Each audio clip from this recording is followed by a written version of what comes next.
இன்றைக்குரிய தியான வசனம் நீதிமொழிகள் 6வது அதிகாரம் 6வது வசனம். சோம்பேறியே, நீ எறும்பினிடத்தில் போய் அதன் வழிகளை பார்த்து ஞானத்தை கற்றுக்கொள்.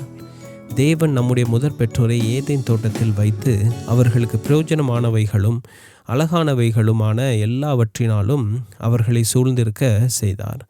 அவர்களுடைய ஏதேன் இல்லத்தில் அவர்களுடைய ஆறுதலுக்கும் சந்தோஷத்திற்கும் ஊழியம் செய்யக்கூடிய ஒன்றும் குறைவுபட்டிருக்கவில்லை. எனினும் ஏதேன் தோட்டத்தை பண்படுத்தவும் அதை காக்கவும் ஆதாமுக்கு வேலை கொடுக்கப்பட்டது. வேலை இல்லாமல் ஆதாம் சந்தோஷமாக இருக்க முடியாது என்பதை சிருஷ்டிகர் அறிந்திருந்தார். வேலை என்பது ஒரு ஆசீர்வாதமே அன்றி அது சாபம் அல்ல. தூக்க மயக்கமும் சோம்பலும் தேவ பக்தியை அழித்து தேவனுடைய ஆவியை துக்கப்படுத்துகிறது.